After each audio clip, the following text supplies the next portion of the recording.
Finally, I want to just close off by saying that although Women's History Month has concluded last month, I would be remiss if I didn't take a moment to honor an extraordinary woman whose legacy continues to inspire us, and that is Miss Lois Tinson.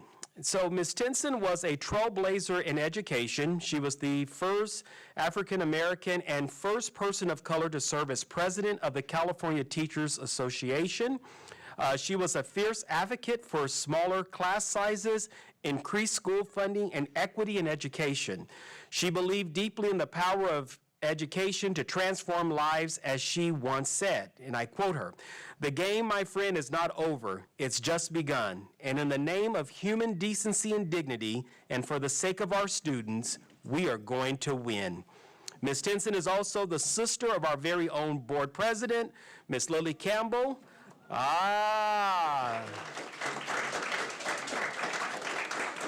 Who herself, Miss Lily, is a trailblazer also. Miss Lily was the first woman of color to serve as the Association of California School Administrators president, so the ACSA president for the entire state.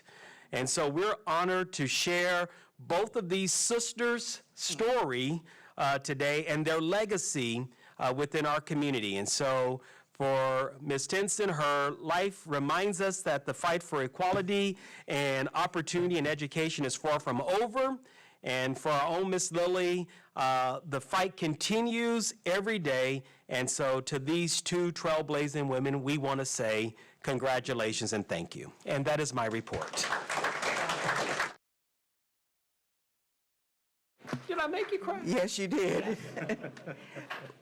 He made me cry because my sister's no longer with us. She died about 3 or 4 years after she resigned, as she finished her year as president. She was going out as I was coming in, so they said it was a Guinness Book of Records that 2 African-American women headed the major education organizations at the same time. Anyway, thank you. Okay, let's see if we can continue with all of the good news for tonight. And board members, I want to move an item, and that's item 10.1, where we approve the Student Council Recognition Resolution. We'll be moving it to the front after the students speak, so it will be coming up front. So I wanted to let you know that we're going to be moving 110 up to the front, okay? All right, good. So with that, we will continue with our board meeting. And the next item, if I'm still on task, Superintendent Student Advisory Council update. That's you? That's me. Okay. All right, so Madam President, I'm going to ask our communication specialist, Ms. Julia Jimenez Yamamoto, to come up.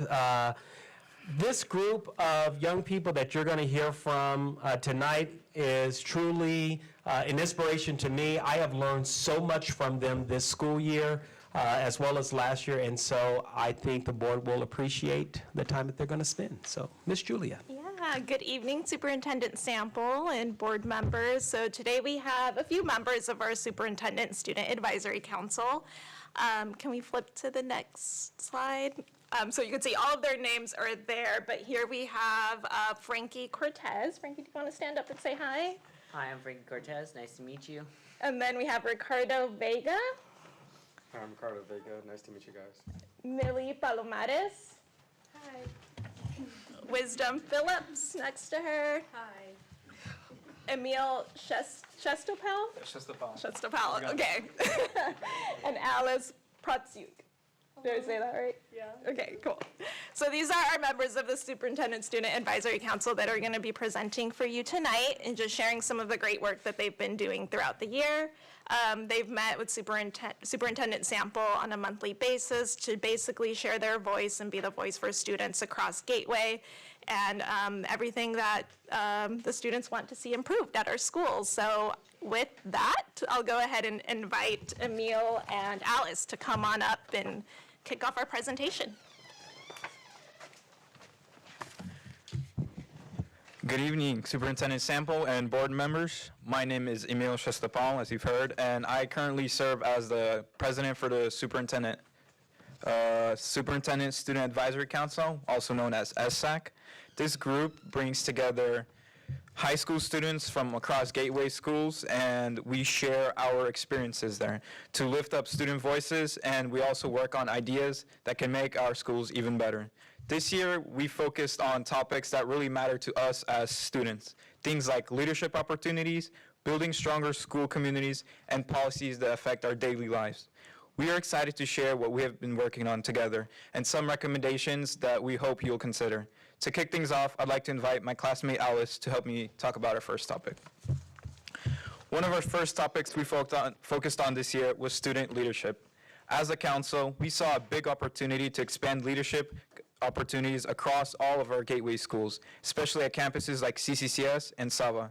As SAC members from those schools shared that because their campuses aren't traditional like Futures High School, they don't always get to experience things like rallies, yearbooks, or student-led events. And while we know great things are already happening, students are really excited about growing leadership in ways that include more of those fun school-wide traditions.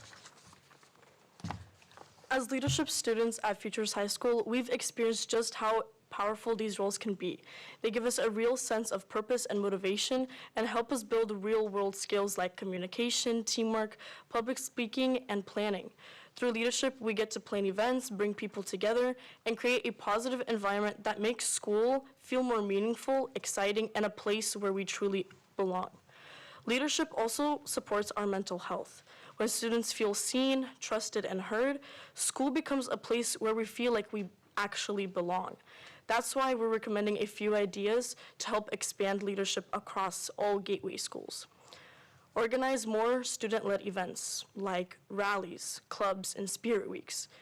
Create leadership classes at schools that don't currently offer them. Send students to leadership conferences like CATA and CASTLE to bring back new ideas to school that can help them make leadership classes. Encourage teachers and staff to help lead and support leadership programs. Provide opportunities for schools to visit and observe other leadership activities. And host a Gateway-wide student leadership conference where students from all schools can connect, share ideas, and grow as leaders together. Now we're going to shift to another topic that has been a big discussion lately, not just in our schools, but at the state level too. I'd like to invite Ricardo and Frankie to the front to talk about the Phone Free School Act.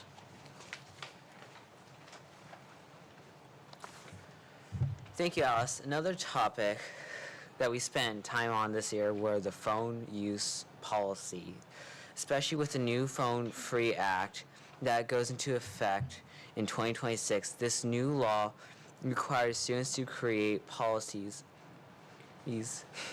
that limit student use during school days. Since this directly impacts us, we believe it's really important that our students' voices are a part of this conversation. As students, we know phones can definitely be distraction, but we also know there are situations where having access is important. Some students use their phones to manage their health, handle emergencies, or communication with family members throughout the day. As at the same time, we know that having phones out all the time can make it harder to focus or connect to people in real life. So this is a chance to find a balance that actually works. We also know that every school is different, and so are the ways phones are used and the rules that come with them. That's why we're recommending the following. Continue to include student voices when talking about how to implement the new phone policy. Look at what's working and what's not, because every school is different. Make sure any consequences are clear, fair, and consistent. Give students a chance to help come up with creative solutions that support learning and respect students' needs. Now we'd like to shift our last topic, community schools. These schools are more about than just academics. They're about bringing students, families, and the community together. To tell you more about what this looks like and how we can grow it, I'd like to invite Millie and Wisdom.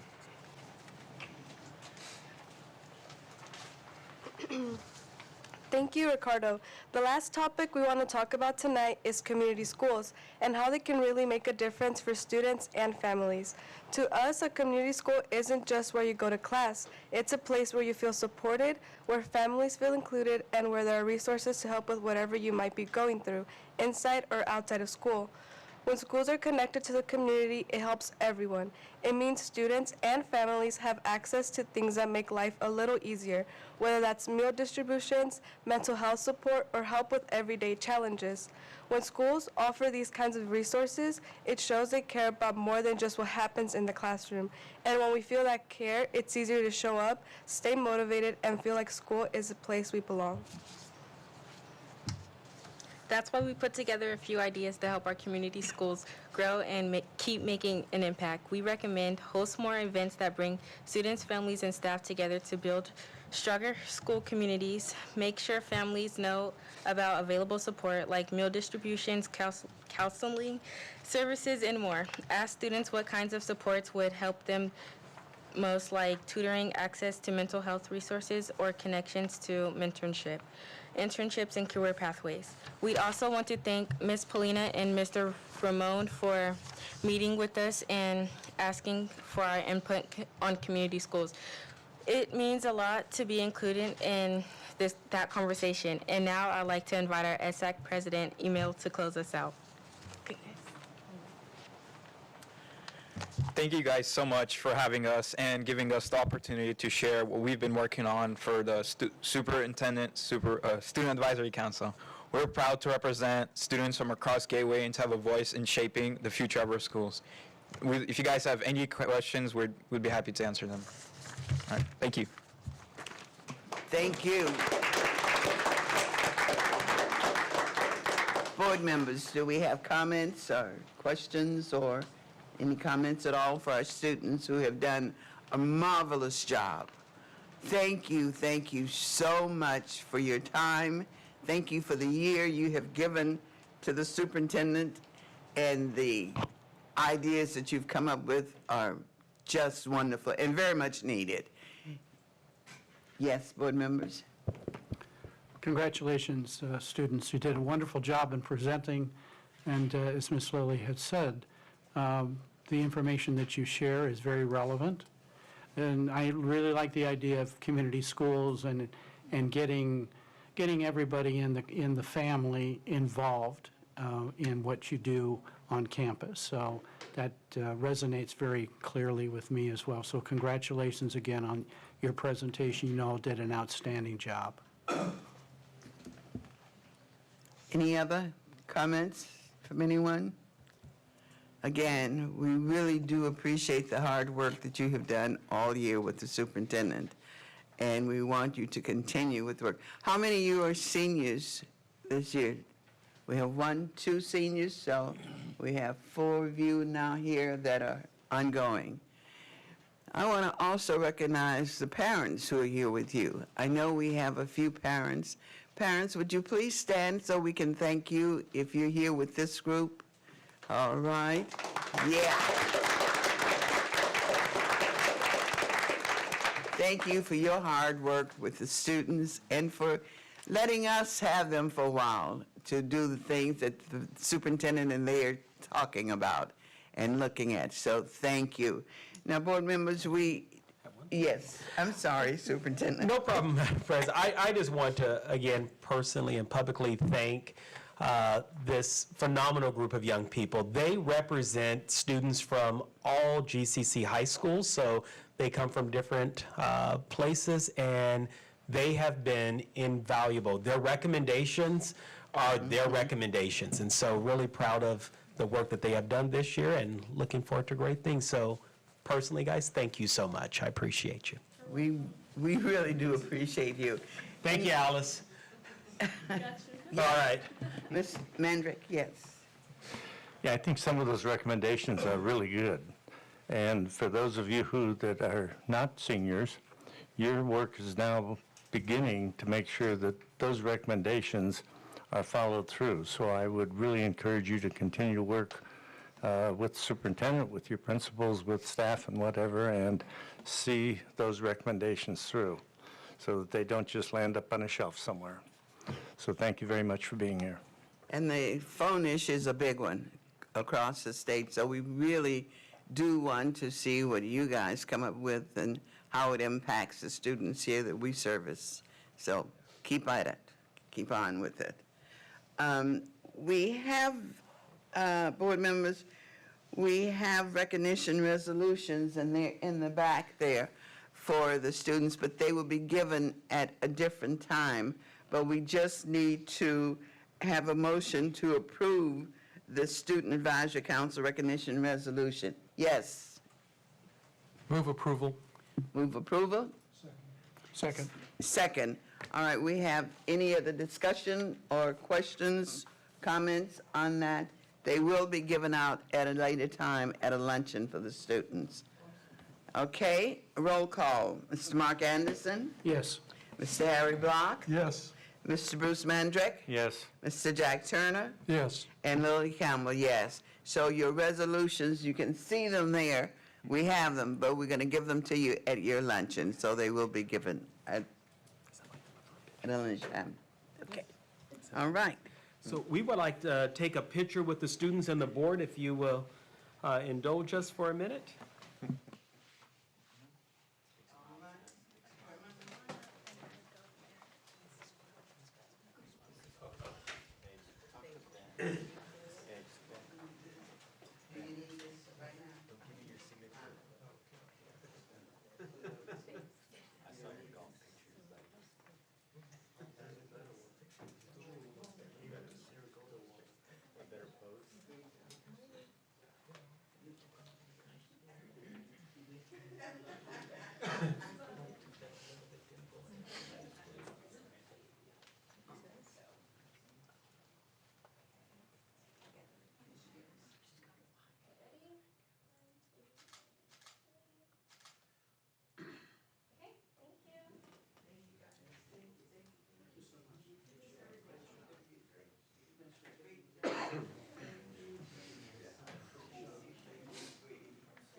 Right, we will continue with our board agenda.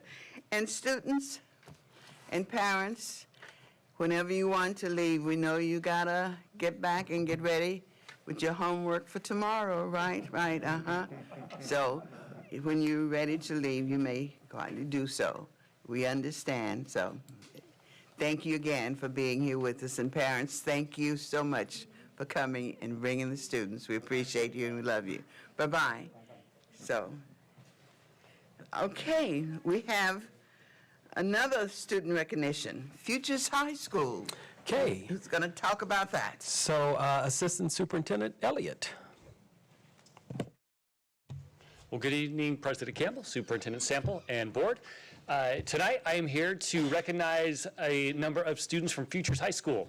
On March 19th, this group participated in the Sacramento Junior Achievement Stock Market Challenge, and it is good to be a winner. And this group of 4 students behind us took first place throughout all of the Sacramento region, building the biggest stock market portfolio for the event. So to talk a little more about the event, I'm going to ask that our counselor, Tatiana Palashuk, come on up. And we also have a board member from Sacramento Junior Achievement. Jim Canaris, sorry, missed the name there. But Jim Canaris from Junior Achievement can also come up and they will talk more about the students and maybe allow 1 or 2 of them to speak as well. All right. I'm a bit nervous. I'm not going to lie. This is the first time I'm addressing the board and the superintendent, so it's such an honor to be here. But like Miss Lily Campbell already said, we're here for students, of course. And this is my 3rd year representing Futures High School on the Stock Market Challenge. The first time we were in 2019. brought the first place. Last year we brought the first place, and this year we brought the first place, and we brought our students here with us as well coming up. And I'm going to have them speak a little bit more about their experiences, but this has been such an awesome privilege to have our students compete on a regional kind of level. And now, because we have a first place, we're going to go to national competition, which is it's going to be June 9 through 12 in Atlanta, Georgia. So we would really need your support to bring our students and hopefully win another first place. I'm going to have Jim speak a little bit more about the program as well, and then we have Oleg, one of the leaders from the team, going to speak as well. Thank you so much.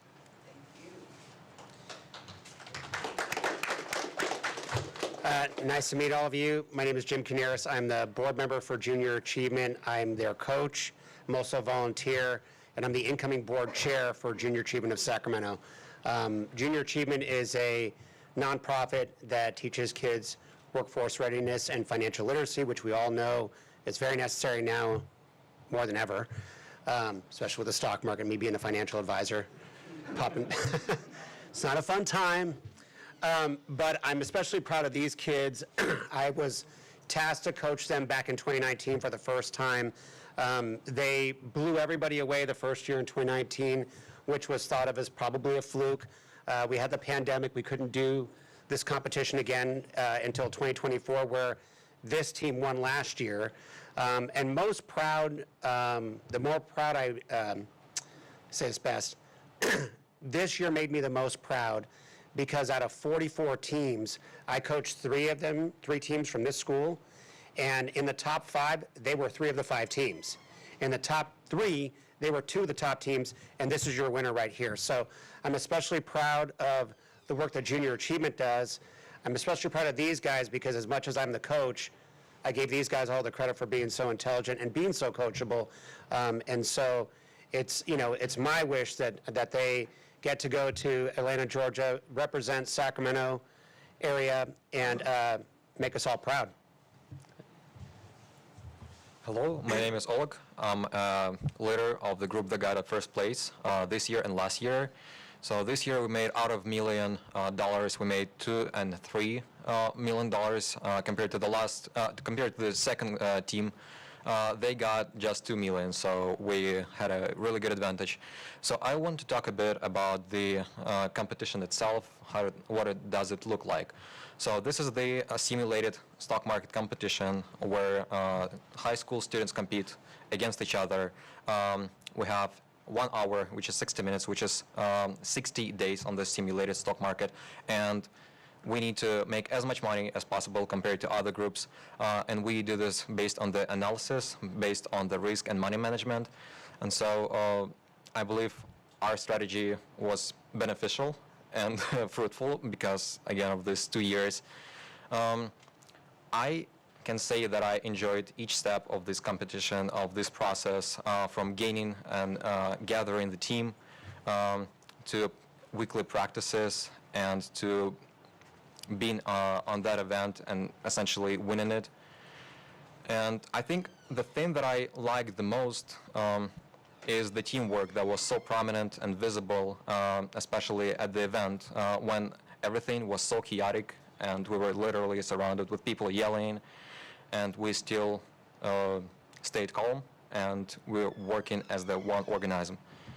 So I'm honored to be here. Thank you for inviting, and we're looking forward to compete in Georgia, Atlanta. Thank you.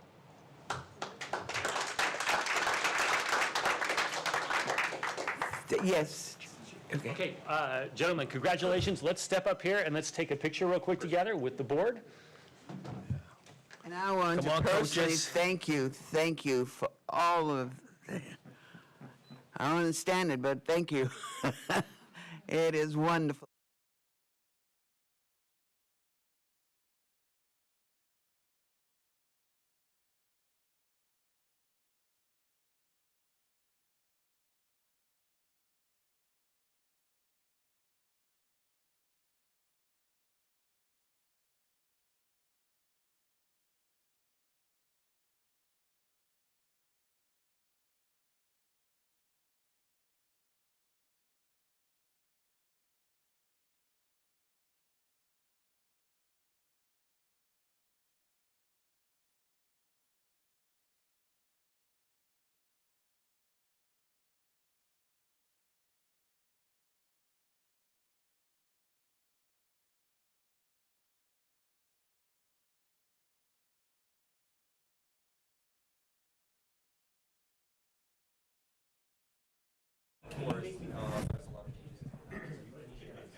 There is one other thing I want to say. They look so professional in their ties and in their coats and jackets. Gentlemen, young men, thank you. You look so professional. You look so well put together. So I just wanted to compliment you on how nice you looked when you were working. Thank you so much. Do we have any parents? We're going to give these to your principal to present to the students. Yeah, they took off. Well, we still have a couple of students here. They're gonna They're gonna, hand them out after. okay. Yes. Thank you. Any other parents here? We see the principal is here from Futures. Anyone else here? Anyone else? Okay. Thank you so much for being here with us, and thank you, young man.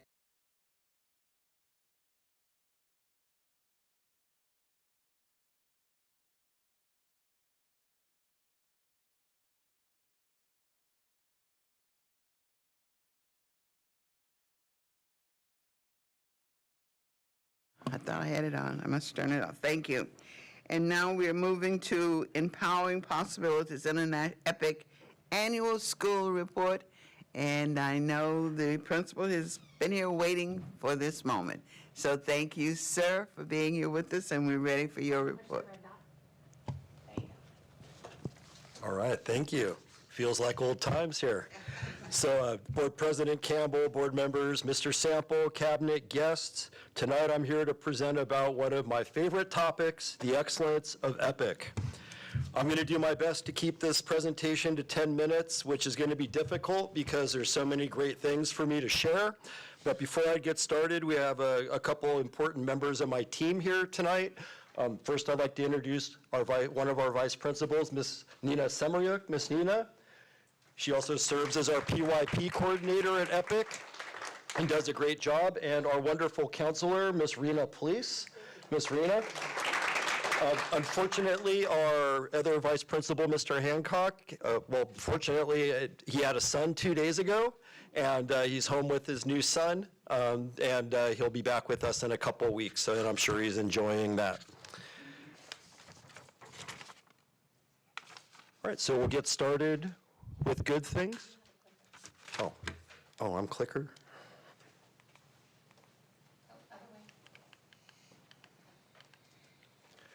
All right, so of course we're going to get started with good things about EPIC. So this year we were nominated, and I'm expecting to receive the Capturing Kids' Hearts National Showcase School honor for the 7th time.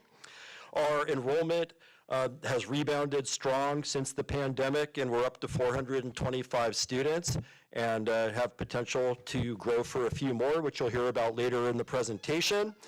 One of the things I'm most proud about is the strides we've made in career exploration this year, with largely due to our counselor, Ms. Rena. And in this picture here, you see a picture of our vice principal, Mr. Hancock, performing knee surgery with some virtual reality goggles, which we've implemented in middle school, and there's probably about 20 different careers they can explore that way, and it's been a lot of fun for them. Also, we've teamed up with SAVA. We visited SAVA and learned about career pathways. And we have some unique field trips this year to the Aerospace Museum to learn about aerospace careers, as well as a place called Lawson Mechanical, which is they're going to learn about plumbing and electrical careers tomorrow or Thursday. So, and last but not least, we've done great work in IB, and we implemented IB assessment reports for MYP for the first time, in addition to our regular report cards, as we move into evaluation next year.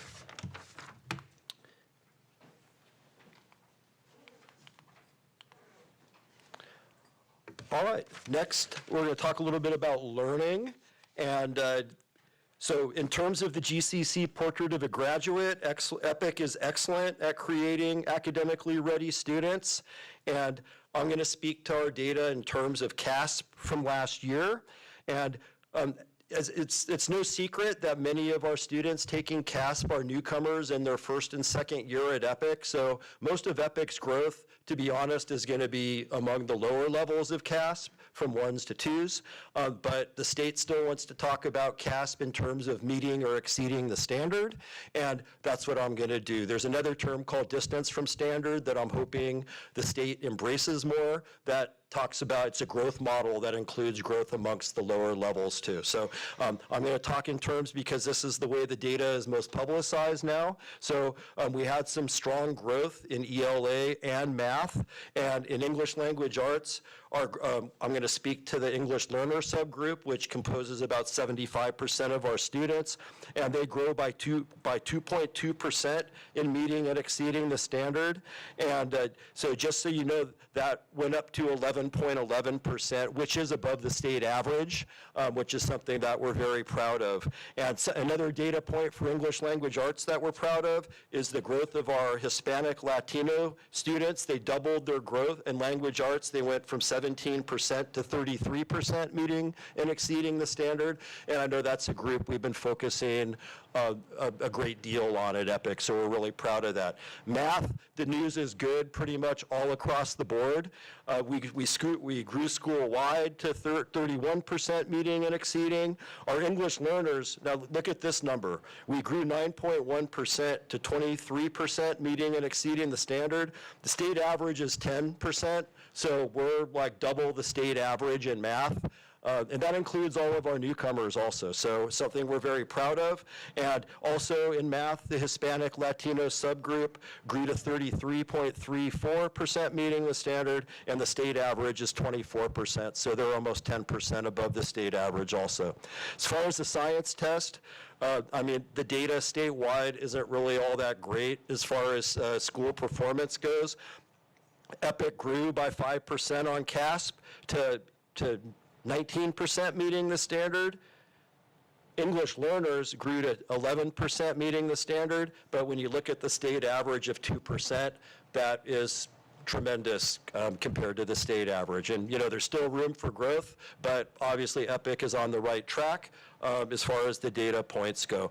In this picture, we do something, we celebrate CASP at EPIC. This picture is of a CASP raffle and drawing that we do of all students who improve one level or meet or exceed the standard in both math or language arts go into a raffle, and they get to pick a prize, and it's a big deal. And there's our CASP coordinator, Mr. Hancock, with this group.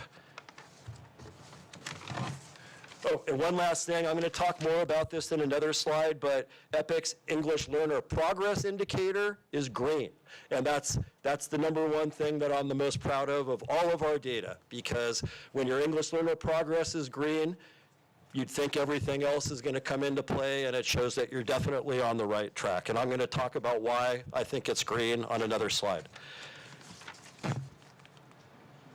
School learning plan. So for the past few years, we've done what is called a school learning plan, and surprise, surprise, EPIC is focused on integrated ELD strategies. So last year we chose 2 called CCD, and then this year we're doing last year we did structured partner discussions as part of our school learning plan. And this year we picked 2 new strategies. One's called word mapping and one's called pictorial with smart cards. And in this picture here, you see a sample of a word map. So basically 100% of our teachers are doing these word maps with grade level vocabulary once a week. And then they're sharing best practices. There's different ways of doing it.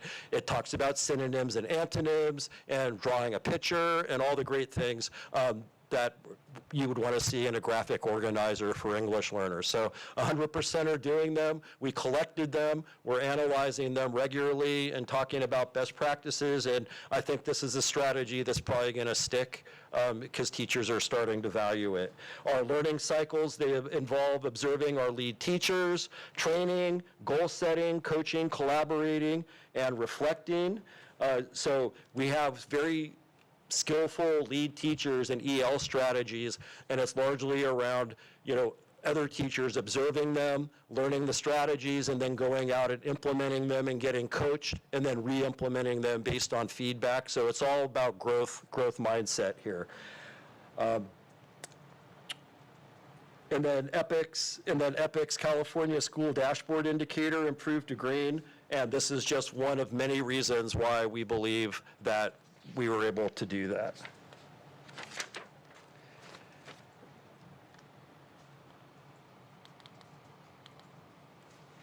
All right, so EPIC also prides itself in how we build capacity of all staff members. So first of all, I have the pleasure of working with 2 vice principals who we are hopefully grooming to be future GCC principals, which is my goal. And then also there's been a lot of talk about leading from the middle, which we really do at EPIC due to the skills of our teachers. We have a low turnover rate, and many of our teachers have been there many, many years and have had tremendous amounts of GLAD training and other EL training. But here you see a picture in the left-hand corner. We've been using our process champions a little differently this year, and we've been analyzing our CKH data, and then the process champions pick a topic for our staff meeting, and we have collaborative discussions. Here you see them discussing best practices and social contracts, and I'm not telling them what to pick, they're choosing, so we're leading in the middle there. And then another example is in the bottom right-hand picture. You see our IB MYP lead teacher, Mr. Roberts, working with Mr. Hancock on the community project, which is pretty cool. And actually, he's going to GIS tomorrow because they've graciously invited all the MYP coordinators to come watch community projects, and then he's going to go and learn some new ideas and how to make ours better.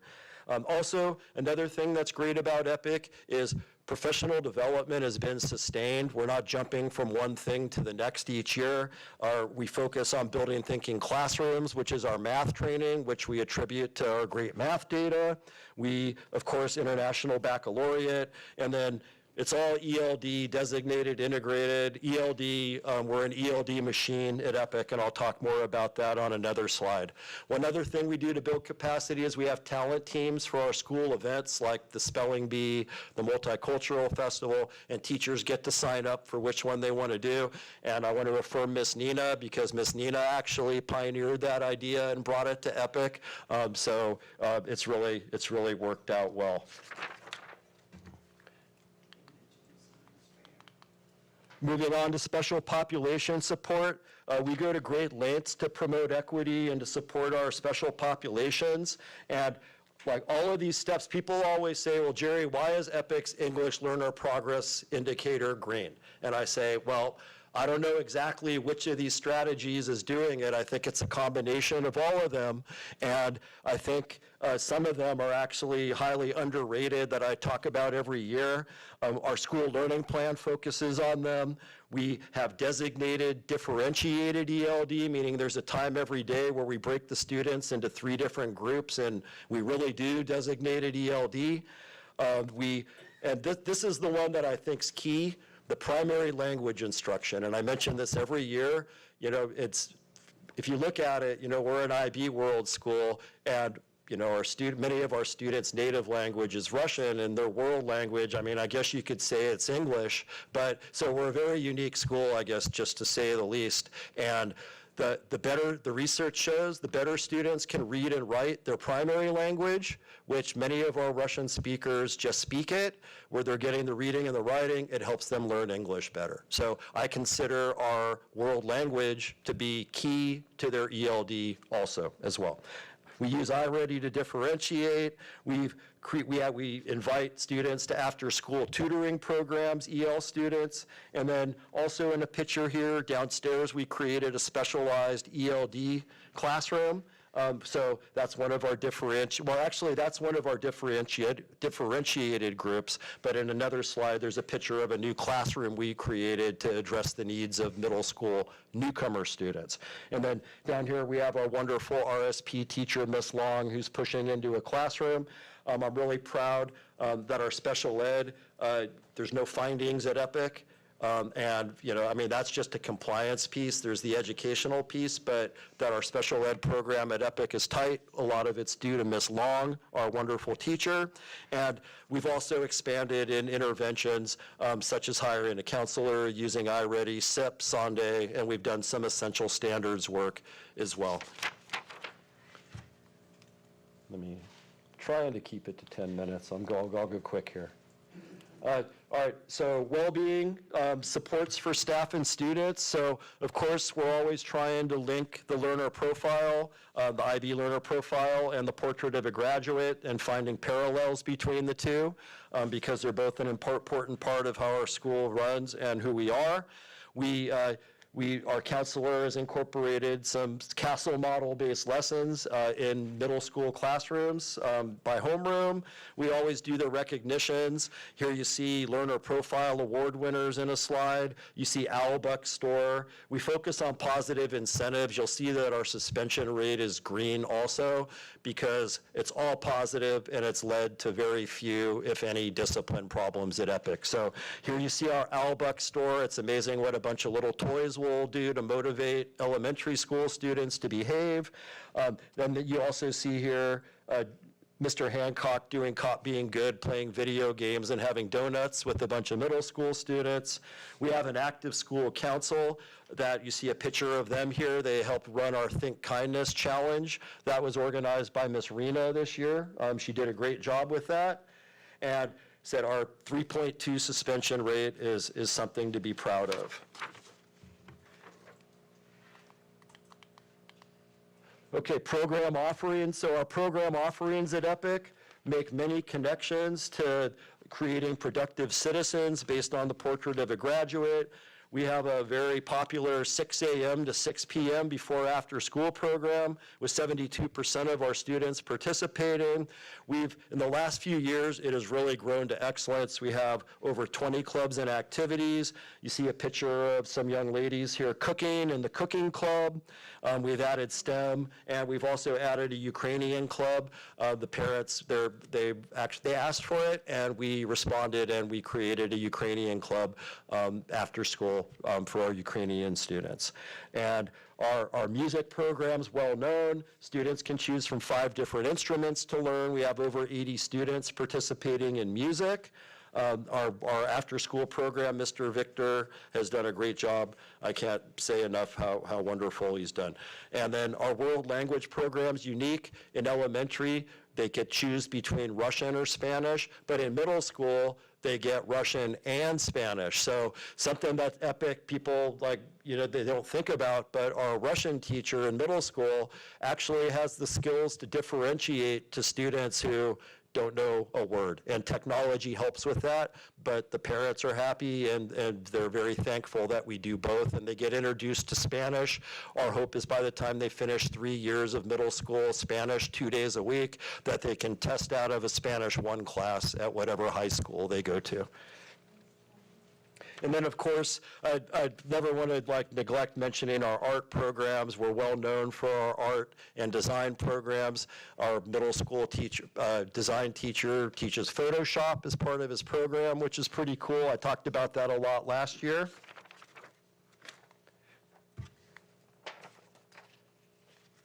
Moving on to engagement. So I already mentioned the growth and that our enrollment has sustained the last year, and hopefully with the addition of another TK class, we'll be able to grow our enrollment even more. Our California School Dashboard, Chronic Absenteeism, we reduced our rate, so we got our dashboard color to yellow, which is quite an accomplishment. Our partnership with Yolo County Food Bank has been going on for, I believe, 4 years now. This is the 4th year where they provide $10,000 of produce to our families once a month. And here you see our team getting the produce off the truck and getting it ready for students. It's something they look forward to. I look forward to it now that the rain has stopped, because we had the last couple have been in the rain, which was thankful for our new part of the building downstairs for that.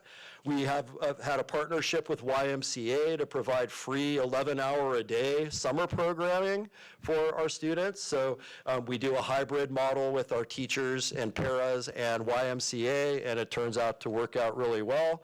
And something very unique you probably didn't know about Epic is we partner with the California Department of Fish and Game. Our 4th graders, they got steelhead eggs. They were doing salmon before, but they raise steelhead eggs. They learn about how they protect the environment, and then they go release them into the Sacramento River afterwards. It's really a great learning experience for them. And then what's next? So of course, we're going to sustain our excellence as an IB World School. We have evaluation coming up next year. Mr. Hancock's doing a great job getting us ready for that.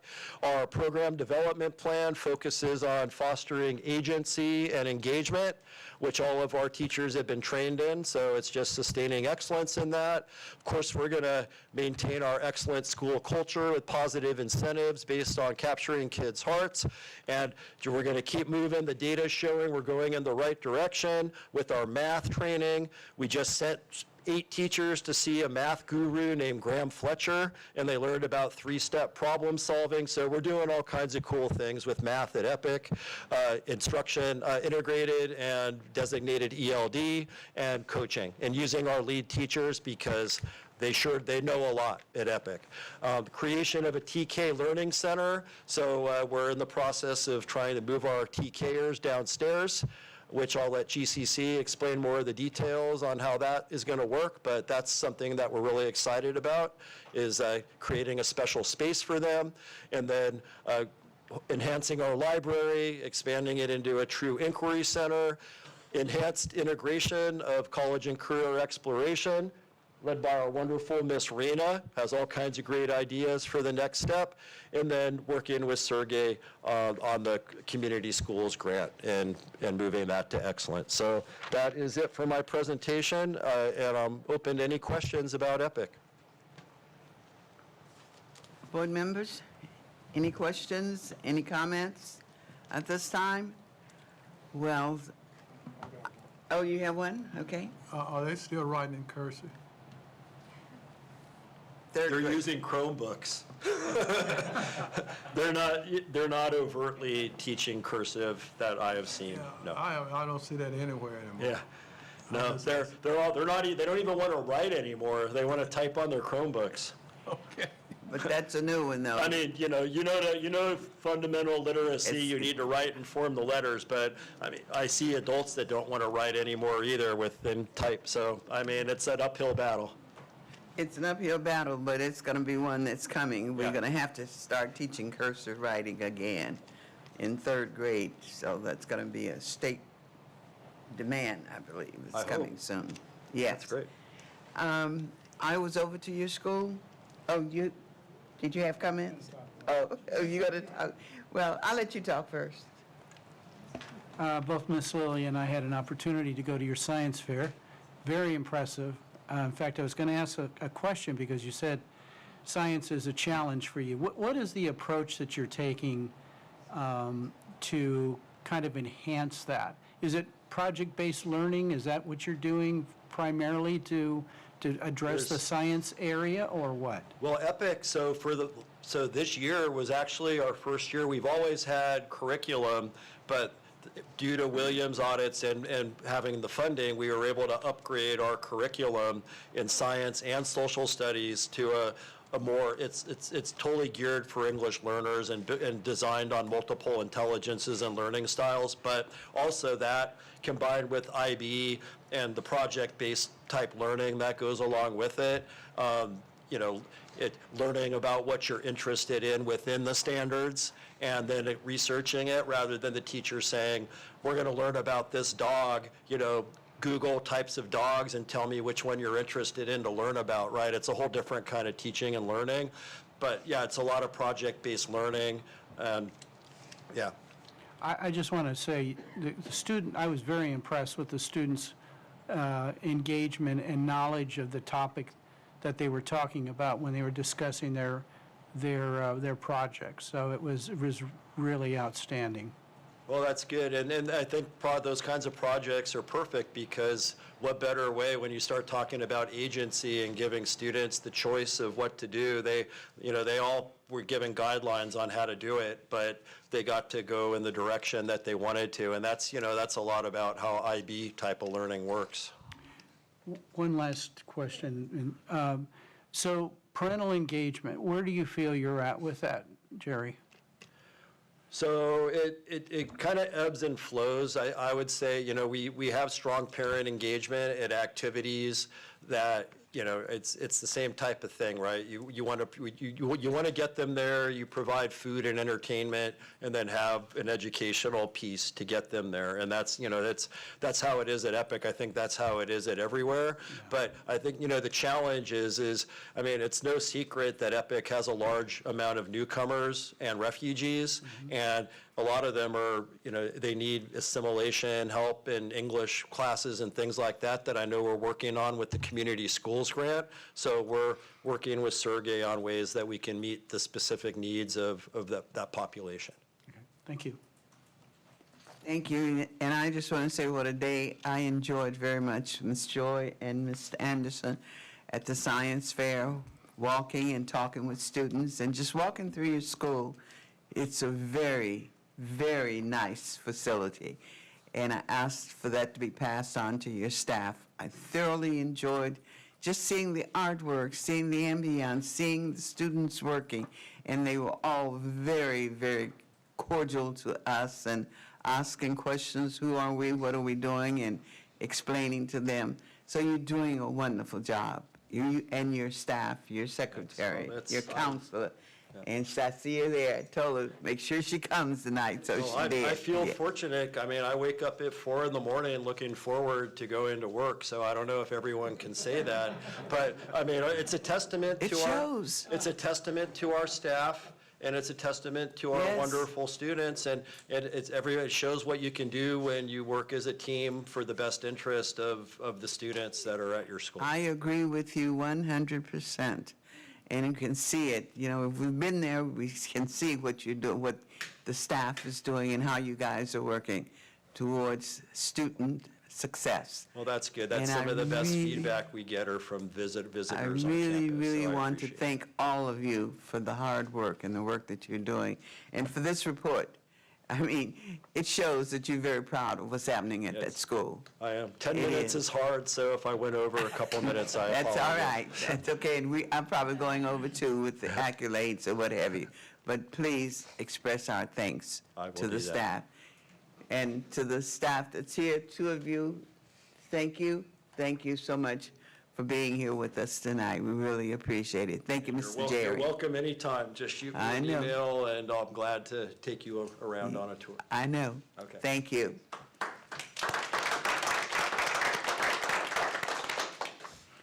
All right. I think I've lost where I'm supposed to be. Let me find my way back. Thank you. It's the only report we have tonight. Anything else? Do you have anything to say, Mr.?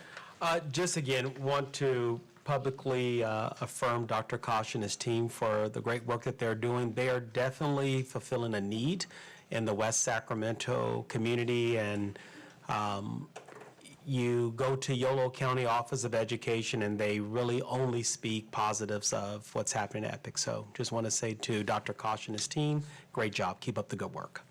Thank you. All right, moving on to the California School Dashboards update.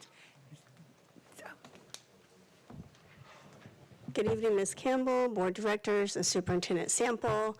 Tonight, Ms. Ashley Cow, our Director of Academics, will be presenting to you our California School Dashboard update for 2024 based on the data from last school year. So I just want to take a quick minute to affirm her for her work, for monitoring the dashboard, for supporting schools with dashboard, and our Department of Data and Accountability. Director Vivier, Sean Dean, and Rohan, and thank them for their work for supporting schools related to the dashboard. Ms. Keller? I feel like I'm a little too small for this podium.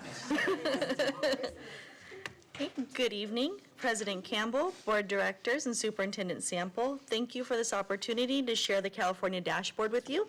I hope you'll find this overview insightful and informative. See if I can figure out the clicker. There we go. The California Dashboard provides parents and community members with meaningful information regarding a school's progress for the purpose of participating in decision-making to improve student learning. Due to Senate Bill 114, the CDE's timeline for releasing the dashboard is slowly getting earlier in the year, with the 2025 dashboard set to release by November 15th and the 2026 dashboard and all future dashboards set to release by October 15th. This is important information because the earlier we have access to our accountability metrics, the sooner we can adjust our school plans to ensure we're meeting the needs of our students. I wanted to take a moment to point out some of the changes that came with the release of the 2024 dashboard. There was a new indicator added. It was talked about for many years, and it is here now, and that's the science indicator. It was for informational purposes only this year. We have a new subgroup, long-term English learners, that came to the dashboard this year. Growth measures were released for grades 4th through 8th in ELA and mathematics. And then finally, the college and career indicator, it's back in full color for the first time since the pandemic. I also wanted to share with you guys that the State Board of Education at their last meeting in March voted on what's called cut scores for science. What this means is they now have the baseline, the metrics, to bring all science indicators into full color next year.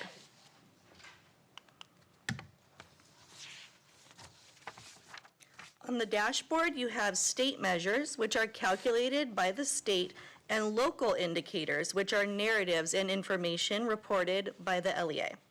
For state measures, LEAs receive a color or status for 7 different areas on the California dashboard, including indicators such as the academic indicators, the English Learner Progress Indicator, commonly referred to as ELPI, and the graduation rate indicator, just to name a few.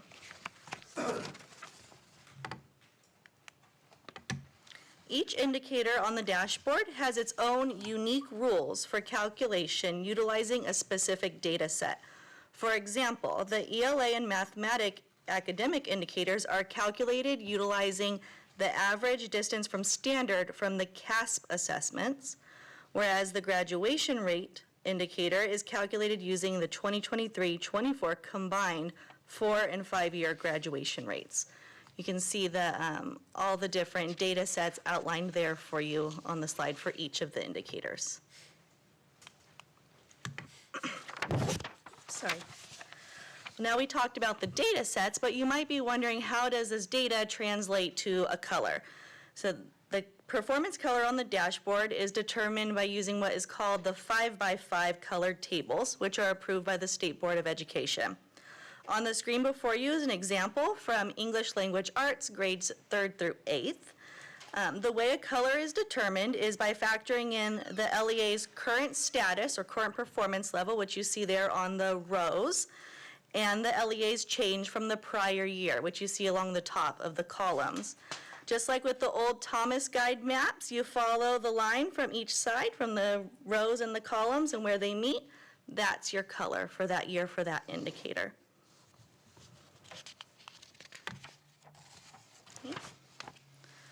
Before you is an overview showing how all of the GCC LEAs performed on the 2024 California dashboard.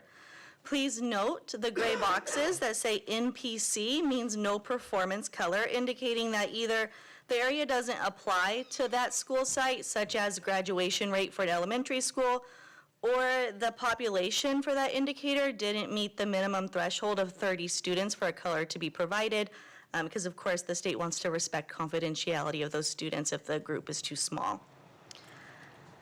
We did include the current science scores for all of our schools, but since the indicator is informational purposes only this year, there are no colors. But we wanted to show that it is still important.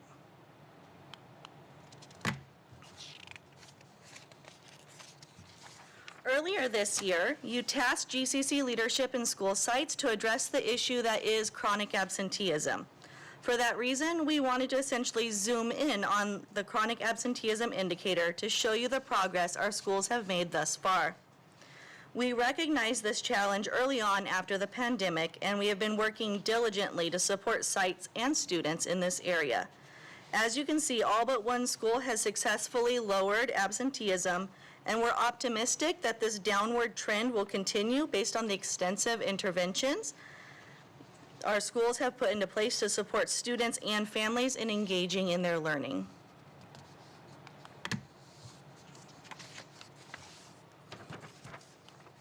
The dashboard also supports LEAs with ensuring equity in their school programs by providing what is called the Equity Report.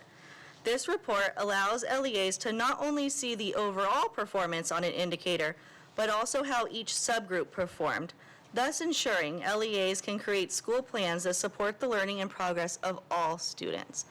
On the screen before you, you see an example of this from Futures, where you see the overall score for ELA, and then a zoomed-in picture of the equity report breaking it down into different subgroups.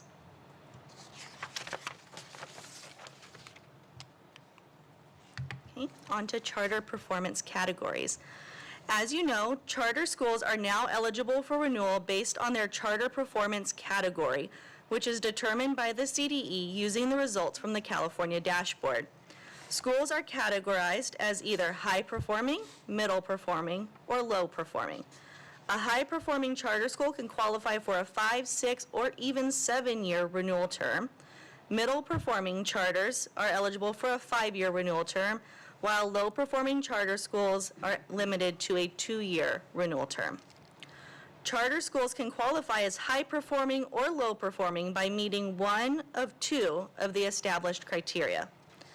Criterion 1 for high-performing schools requires that the school has consistently achieved blue and/or green indicators across all indicators for 2 years. Criterion 2 involves surpassing the state average in both English language arts and math for overall performance, and the majority of the school's student groups must outperform their respective state student groups. On the other hand, low-performing charter schools are essentially the opposite in terms of criteria.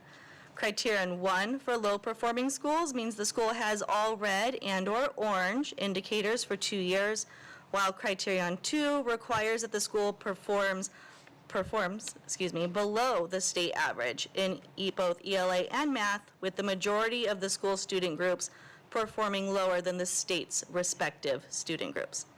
Of course, our goal is for all GCC schools to achieve high-performing status, allowing their eligibility for a 5, 6, or even a 7-year renewal. You might be asking, what about middle? A middle-performing charter are those schools that they just are in the middle. They don't meet the qualifications or criteria for high or low. They are simply in the middle.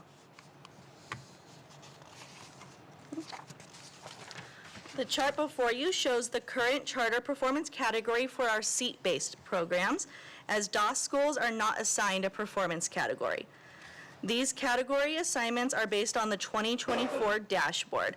COA, EPIC, Futures, and GIS are all considered middle performing, while Higher Learning Academy is currently low performing based on that criterion number 2.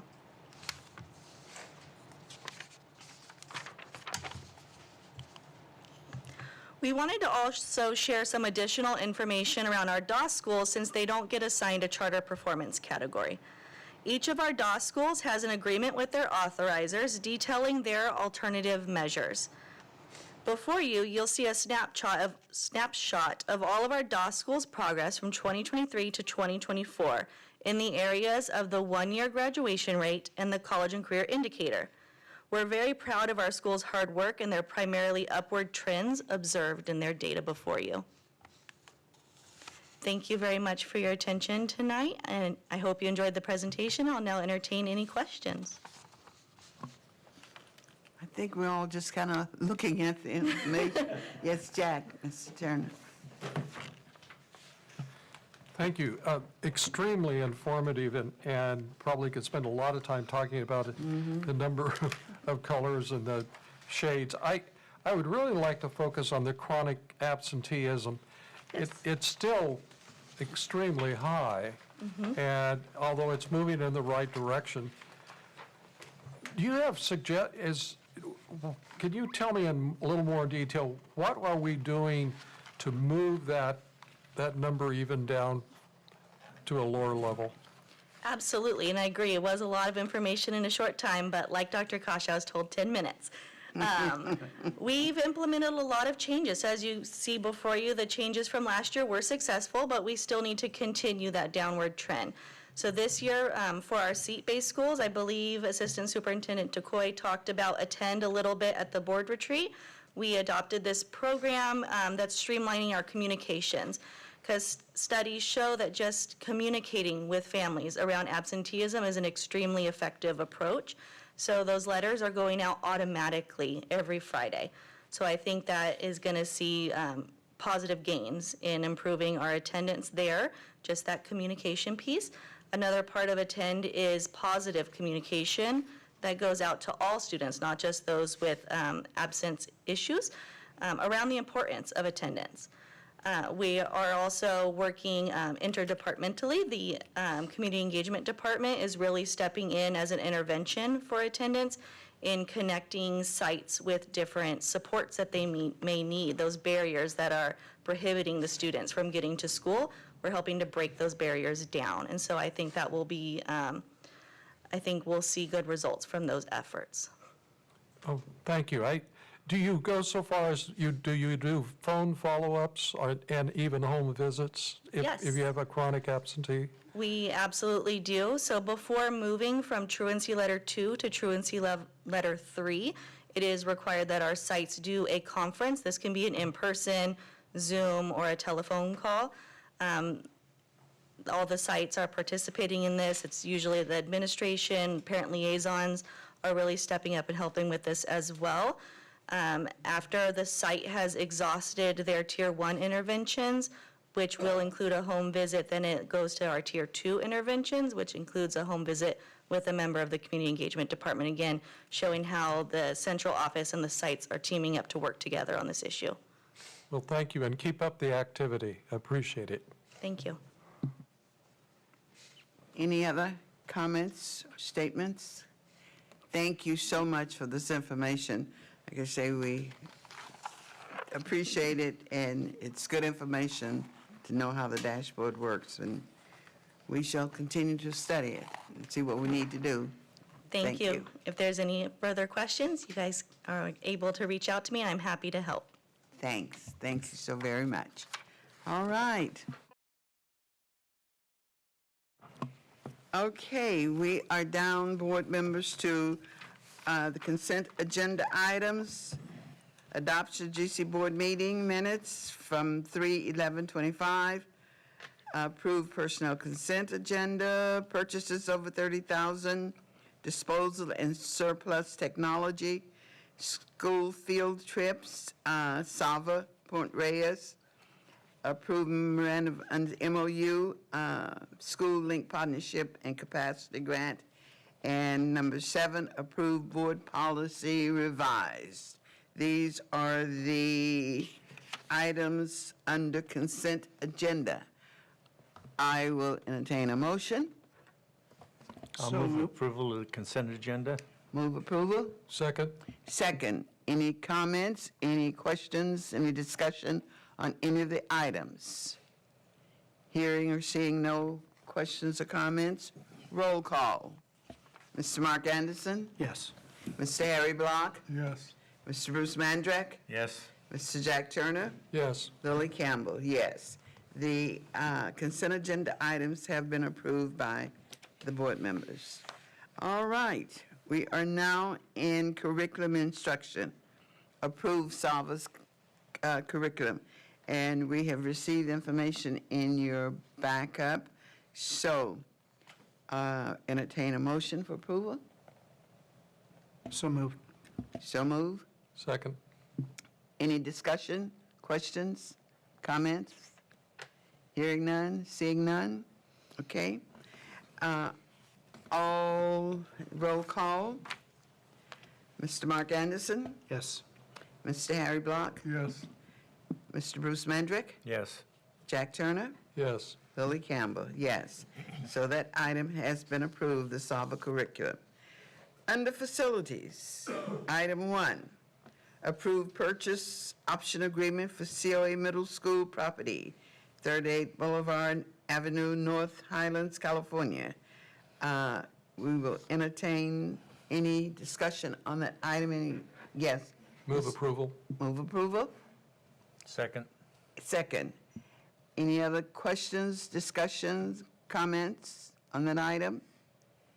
Board members hearing none, seeing none, I will end, roll call. Mr. Mark Anderson? Yes. Harry Block? Yes. Bruce Mandrek? Yes. Jack Turner? Yes. Lily Campbell, yes. That item has been approved. Item 2, approve memorandum of understanding, MOU between GCC and Twin Rivers Unified School District Facilities Modernization Project.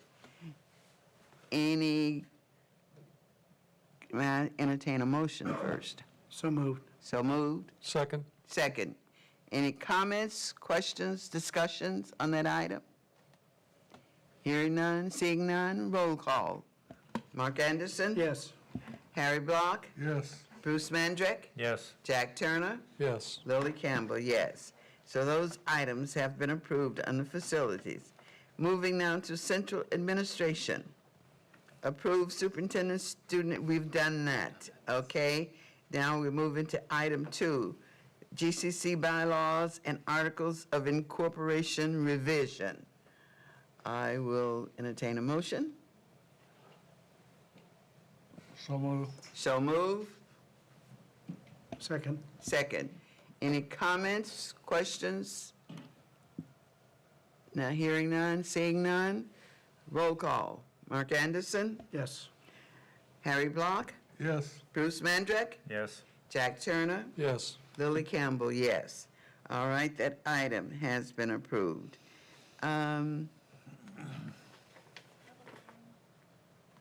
Was that approved to bylaws and articles of incorporation revision? Okay. And we have done item 3. Now we're into personnel. We need to do item 3, Madam President.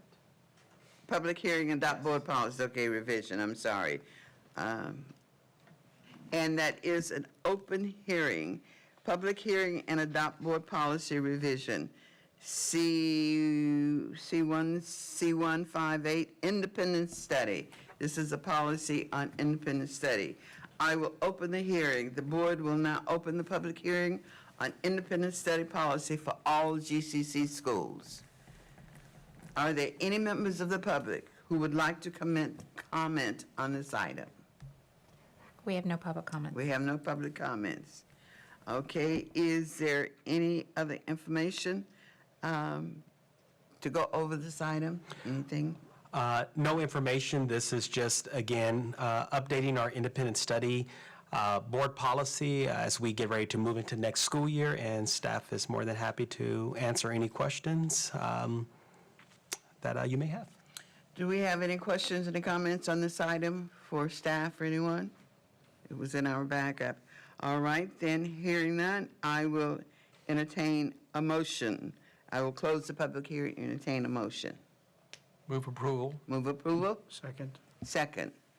We've asked for comments or questions. Hearing none, roll call. Mr. Mark Anderson? Yes. Mr. Harry Block? Yes. Mr. Bruce Mandrek? Yes. Mr. Jack Turner? Yes. Lily Campbell, yes. So that item has been unanimously approved. All right. Okay, now we enter personnel. Approve the 2025-2026 salary schedule and positions. All right. I will need a motion. Move approval. Move approval? Second. Second. Any comments, questions? Yes, Mr. Turner. I really want to compliment all of the staff who worked on this item. I know it appears to be rather a simple board item, but it really wasn't. It was very complex. Yeah. It took a lot of work. Yes. And I think it's probably a little bit overdue, but I really support it. And again, appreciate the effort on it. Thank you so much for those comments, and to all of the staff, thank you for your hard work in making this happen. So with that, we will have roll call on this item, approving the 2025-26 salary schedule and positions. Mr. Mark Anderson? Yes. Mr. Harry Block? Yes. Mr. Bruce Mandrek? Yes. Mr. Jack Turner? Yes. And Lily Campbell, yes. So this item under personnel has been approved. Congratulations. We are glad to do that. Thank you. Okay. Thank you, Madam President, members of the board, for your support in this item. I just want to publicly affirm our Director of Human Resources and our Chief Business Official for the work that they put into, I will tell you, it was countless, numerous of late nights, and so I want to thank our HR department. I think also our coordinator is here too. Yes, for their work to help get this. So thank you so much for the team for your hard work to make this happen. Thank you. Thank all of you, because that's how we maintain and keep good staff members. We try to do what we can to support you as you do for the students. So thank you. All right. And with that, board comments, do we have any board comments at this time before we break for closed session? Anything at this point? Yes, Mr. Block. It's too cold in here. You didn't bring a jacket? You didn't bring a jacket? You want my jacket? All right, we will be moving in just a second to go into closed session, so hopefully it'll be warmer wherever we go again. So we are going to take a break now for closed session. Anticipated litigation, Government Code, Section 54956.9, and the closed session litigation pursuant to paragraph 2 or 3 of subdivision D of Government Code 54956.9. Cleesevec and versus Gateway International School, Sacramento County Superior Court Case number 24CV023389. Anyway, we will be going into closed sessions on these two items, and we will be coming back letting you know the results. So thank you.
Okay, we are back in session from closed session, and no action was taken, just information only. So, for the good of the organization, is there anything else, board members? Any other comments that we need to have to make at this point?